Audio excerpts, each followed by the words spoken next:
Allahu Akbar. Bismillahirrahmanirrahim. Alhamdulillah Rabbil Alamin. Assalamualaikum warahmatullahi wabarakatuh. Isang mapagpalayang araw po sa atin lahat mga kaibigan. Ito po ang Kawal ng Demokrasya, Kawal di Carbonell. At sapagkat maselan po ang ating pong pag-uusapan sa araw nito, bispiras ng napakalaking rally sa September 21, yan po ay bukas. Bayan po ninyong pumagitna ako ngayon sa inyo pong alapaap ng pag-iisip upang malaman po ninyo ang kahulugan at tungkulin natin bilang mga Pilipino sa araw na ito bukas. Una sa lahat, nais ko pong hilingin sa inyo na ipakalat po ninyo itong minsang ito, itong episode nito.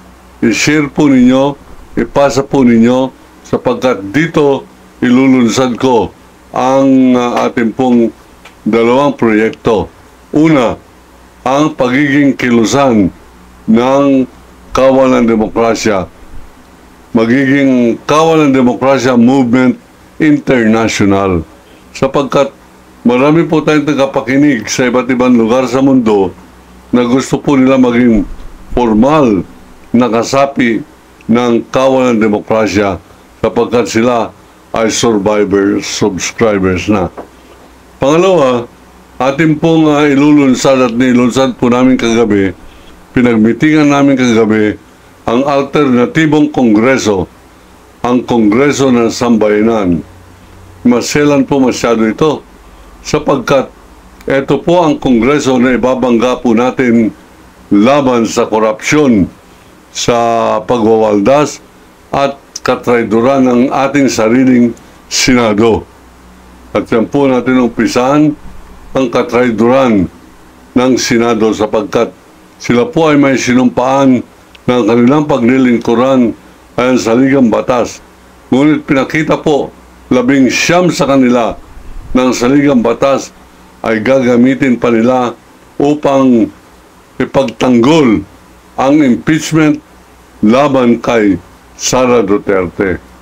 Dapat wala pong personalidad dito. Dapat hindi po isinasalang-alang na sila ay masyado maka-Duterte, sila ay takot sa Duterte. Dapat dyan ay ano ba ang sinumpaan namin? Ang sinumpaan maglingkod sa Pilipinas at lahat ng senador na pumabor sa pagbabasura o dismissal ng impeachment ay mga traidor sa ating pong saligang batas. At yan po ang lalabanan natin, yan ang babanggain natin face to face, yan ang ating papabuwag, yung Senado ng katraidoran, yung Senado ng baha ng korupsyon, yung Senado ng kabobohan. Mga kaibigan, umpisan po natin sa pinakabobo sa lahat ng senador ay walang iba kundi ang kapwa ko Muslim na si Robin Padilla.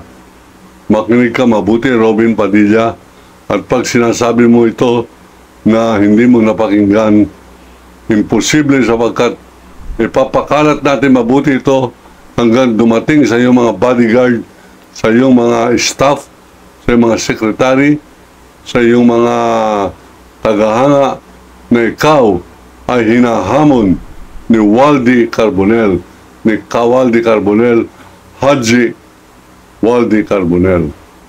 Ang ibig po sabihin ng Haji, yan po yung Muslim na nabuo niya na yung 5 haligi ng Islam. Unang haligi, ikaw ay manunumpa na isa lamang ang Diyos. Asyahada ang tawag po dyan. At ikaw ay manunumpa na ang propeta ng Diyos, ang sugo ng Diyos, ay si Propeta Muhammad. At si Propeta Muhammad, mga kaibigan, ay propeta. Hindi sapagkat siya ay propeta, siya ay parang Kristo na nagpapakilala ng Diyos. Nais ko pong liwanagin na hindi po relihiyon ang ating pagtatalunan dito.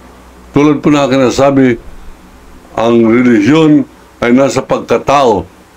Kahit na anong pagkatao mo, kahit na ikaw ay parati nagdadasal, sumasama ka sa mga prosesyong Kristiyano, Kristyanismo, sa mga iba't ibang mga ritual na mga translasyon ng Black Nazarene, kahit anong ginagawa mo, pag ikaw ay mandarambong ka pa rin kahit ano ang iyong relihiyon. Ang relihiyon, mga kaibigan, ay ang pagpapatibay ng iyong pagsunod sa mga mabuting alituntunin ng Poong May Kapal. At sinabi ng Poong May Kapal, iisa lamang ang Diyos, wala nang iba. Ibig sabihin, walang santo-santo, at sinabi rin ng Diyos na huwag kayong uukit o huhubog ng anuman anyo at inyong dadasalan sapagkat siya ay hindi tama. Pero babalikan po natin yan sa ibang episode. Sa ngayon, doon muna tayo sa pagka-peke na Muslim, etong si Robin Padilla. Bakit ko nasabi yan? Sapagkat alam po ninyo, tayo po ay veteranong mamamahayag, journalist. At siyempre, na-imbestiga ko yung Bureau of Prison at nandiyan pa yung mga preso nung araw ng si Robin Padilla ay preso din. Ang sabi sa akin ni Mang Kanor, nilagyan ko na lamang po ng Elias yan sapagkat baka pag-initan ng senador. Ang sabi niya, kaya lamang nag-Muslim yan si Robin Padilla sa takot niya sa loob ng kulungan, sa loob ng Muntinlupa National Prison, na baka po siya ma-rape. Alam po ninyo, hayok na hayok sa laman ang mga preso at ultimong lalaki. Pagbabakla-bakla, nire-rape. At yung babakla-bakla, yung pong makinis, maliit, pogi, nakita po nila medyo makinis, pogi. Kaya po yan nagbigote si Robin Padilla para hindi siya ma-rape. Pero ang dahilan kaya hindi po siya na-rape ay sumapi siya sa mga kupunan ng mga Muslim sa loob po ng presuhan. Alam po ninyo, nung ako po estudyante, parati pong humihiwalay ang mga Muslim. Una sa lahat, iba nga ang kanilang menu, recipe, bawal ang baboy, bawal ang pagmumura, bawal ang pagsipol-sipol sa mga kababaihan, bawal ang parang nambabasto sa kababaihan, kaya naiiba po sila. Ganyan din sa loob ng preso, bawal sa kanila ang gumalaw ng bakla, bawal sa kanila ang maging bakla. Sa kanilang tingin, sapagkat ito ay number 1 na paniniwala ng kamusliman, hindi nila kinukundina ang bakla. Makinig kayong mabuti. Hindi nila kinukundina sapagkat natural na pagkatao yan. Ang ayaw nila, yung magdalamit ka ng babae, magkukunwari kang babae, magkukolorete ka ng pisngi, ng labi, upang magmukha kang babae, sapagkat bawal na ikaw ay tutuloy sa men's room or ladies room pag ganyan ang iyong suot. Pangalawa, mga kaibigan, hindi po ini-encourage hanggang maaari itutuwid mo rin landas ng isang bakla. Nasangayon sa Biblia, dalawa lamang ang kasarian, babae at lalaki. Yun lamang po yan. At hindi nila ini-encourage o inaayunan yung mga lalaking magkukunwaring babae. Ang kapatid ni Robin Padilla, hindi niya po kasalanan yan. Yung kanyang macho na kapatid na si Rostom Padilla ay biglang naging haring ganda o gandang hari. Sapagkat nagpapalit po siya ng kanyang kaharian, kasarian pala. Siya po ay naging babae. At nung naging senador, etong si Robin Padilla, abay, nagsusot pa po siya ng Muslim. Hanggang ngayon, pag nagsusot po siya ng mga costume niya sa loob ng Senado, masyadong colorful, pinagmamalaki niya ng kanyang pagiging Muslim. Ngunit, yung kanyang unang panukalang batas, naglalayon na bigyan ng legalidad ang pag-aasawa ng lalaki sa lalaki, same-sex marriage. Ito ay katraidoran sa Islam. Ito ay dapat hindi pinapayagan. Ito ay dapat, ika nga sa English, tabu o hindi po binibigyan ng halaga o kinukutsa.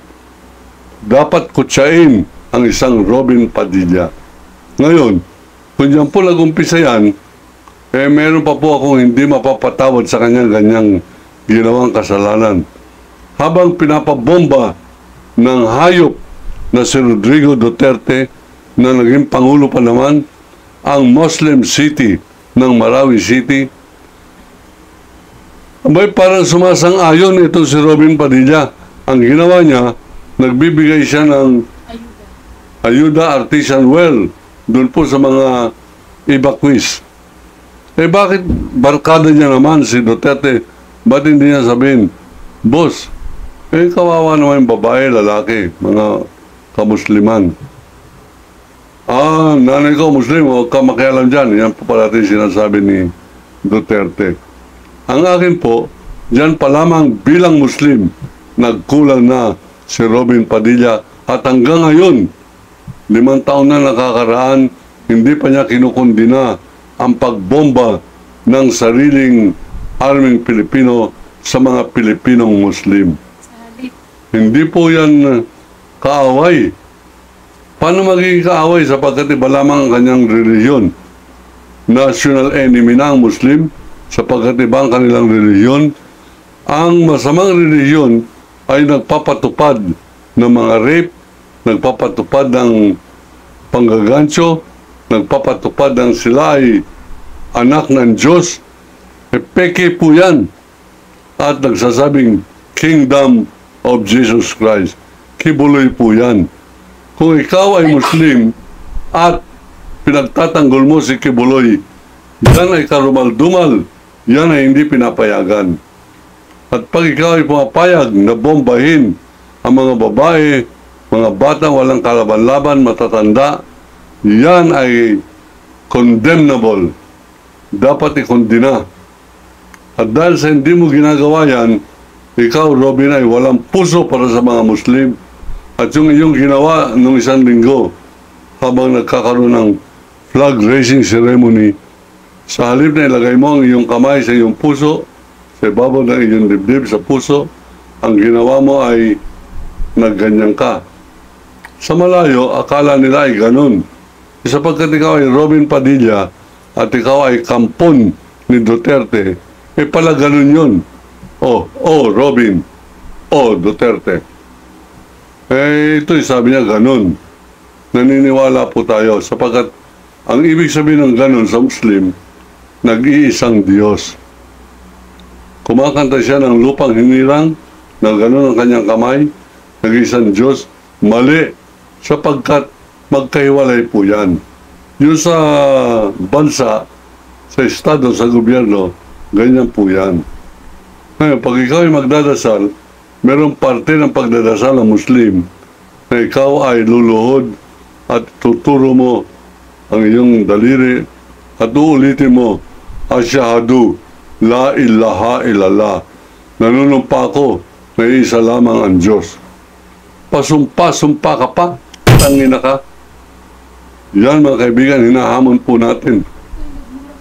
Ay, napamura tayo. Mukhang naging Duterte tayo na. Sorry po. Sorry. Kasi may kantang ganun eh. Napakanta lamang po ako. Pasumpa ka pa. Yun. Ganun po yun. Anyway, tayo po ay naniniwala na etong si Robin Padilla may mas malaking katraiduran na hindi ko mapapatawad. Hindi ko mapapatawad yung animal na yan.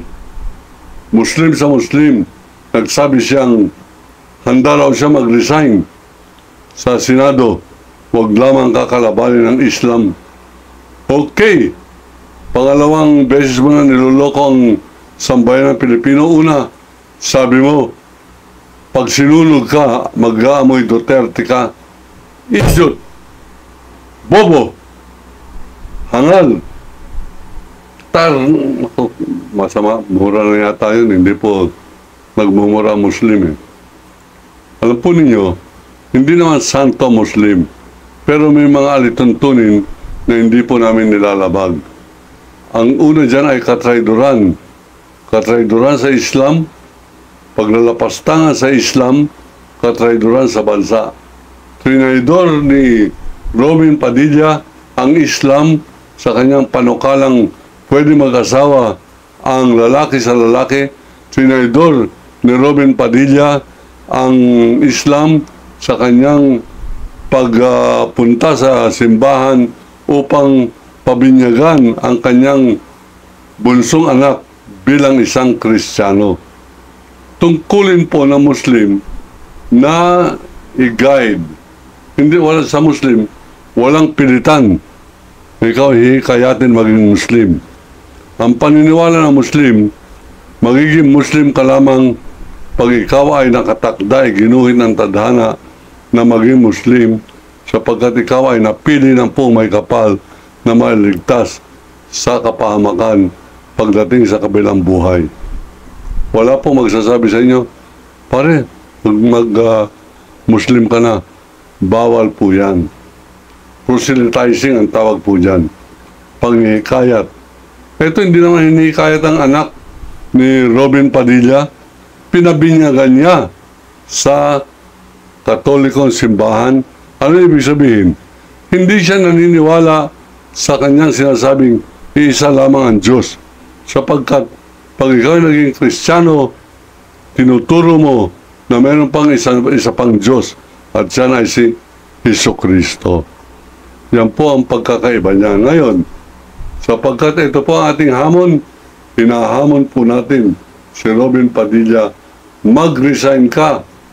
Hindi lamang mag-resign ka sa Senado, kundi baka pangunahan ko ang pagtitiwalag sa iyo, pagfatwa sa iyo sa relihiyon ng Islam, sapagkat paninira ka lamang sa kamusliman.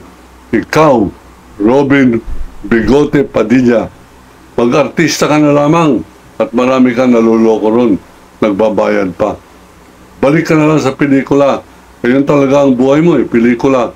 Huwag ka magpipelikula sa Senado. Yan ay napakalaking gastos ng Pilipinas. Alam po ninyo, sweldo ni Robin Padilla isang buwan? 315,000 pesos. Alam po ninyo ang kanyang allowance para sa kanyang opisina?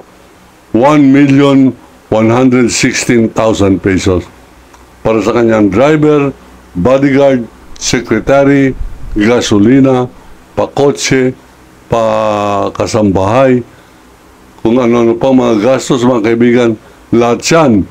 Kayo mga nagbabayad ng buwis, kayo ang nagbabayad ng pabisyo ni Robin Padilla. Binabayaran ninyo ang kanyang katrayduran, binabayaran ninyo ang kanyang pagiging fake na Muslim, at tayo po humingi, humahamon, naghahamon dito kay Robin Padilla. Mag-resign ka na, mag-resign ka. Pag hindi ka nag-resign, yung binuo naming Kongreso ng Sambayanan ay pupunta sa Senado, kakalad ka rin ka namin. Bahala na kung siga-siga ka. Kakalad ka rin namin kasama ng iyong mga bodyguard palabas ng Senado upang itapon ka doon sa dagat-dagatan ng MOA. At sabi nga ni Duterte, magsilbi kang pataba sa isda. Yan ang hamon po natin, babala natin kay Robin Padilla. Bukas nga pala mga kaibigan, ito pong September 21, napaka-importante po nito. Napakaraming milyong mga Pilipino ang magtutungo po sa iba't ibang lugar na designated para po sa anti-corruption, anti-martial law, anti-dynasty rally. Tayo po ay dadalo dyan. At balita ko po, nag-organize din ang mga DDS maisog. Pero tandaan po ninyo mga DDS maisog, pag kayo ay nag-infiltrate sa hanay namin at meron kayong binubulong na bring him home, bubugbugin namin kayo. Babulugbugin namin kayo. Papalayasin namin kayo sapagkat kayo ay infiltrator, kayo ay mga Duterte. Therefore, kalaban kayo ng sambayanang Pilipino. Lahat ng mga Duterte, kalaban ng sambayanang Pilipino. Yan po ang aking pong paninindigan. Ako po si Kawal ng Demokrasya, Kawal de Carbonell, nagsasabing iniibig ko ang Pilipinas. China, layas! Bigay ng bonus sa inyo sa isang tula na ang sumulat po nito ay isang magiting at dakilang Makata. Ang pangalan ay Amado V. Hernandez. Atin pong bibigyan ng paggalang at paggunita sa pamamagitan ng pagbalangkas ko ng tula na ito at pakishare po ninyo sapagkat ito po ay tungkol sa ating kalagayan bilang isang bansa.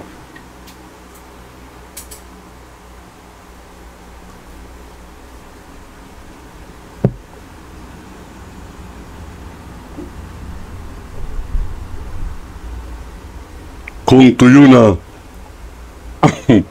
ang luha mo, aking bayan. By Amado Hernandez.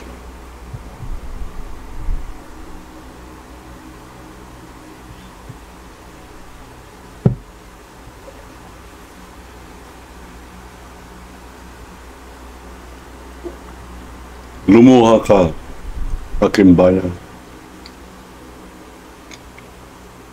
Buong lungkot mong iluha. Kawawang kapalaran ng lupain mong kawawa.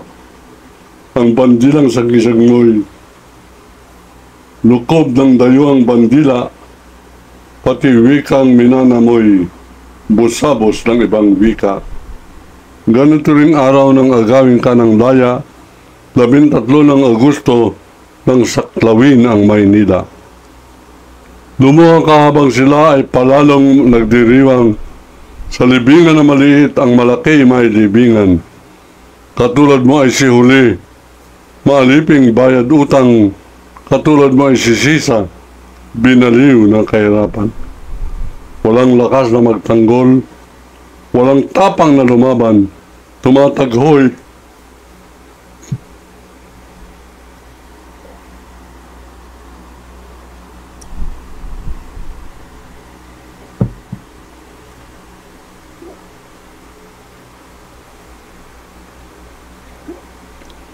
Tumataghoy kung paslangin, tumatangis kung nakawan.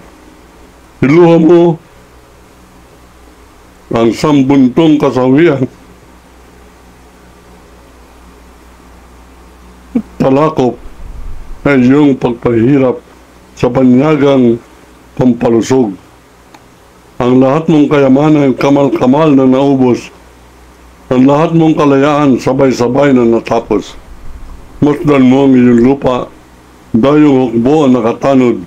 Masdan mo ang iyong dagat, buong dayong bapor nasa laot. Lumuha ka kung sa puso ay nagmaliw na ang layon. Kung sa araw ng langit mo ay lagi kang dapit hapon. Kung ang alon sa dagat mo ayaw nang magdaluyong, kung ang bulkan sa dibdib mo hindi man umuungol. Kung wala nang maglalamay sa gabi ng pagbangon, lumuha ka ng lumuha, ang laya mo'y nakaburol.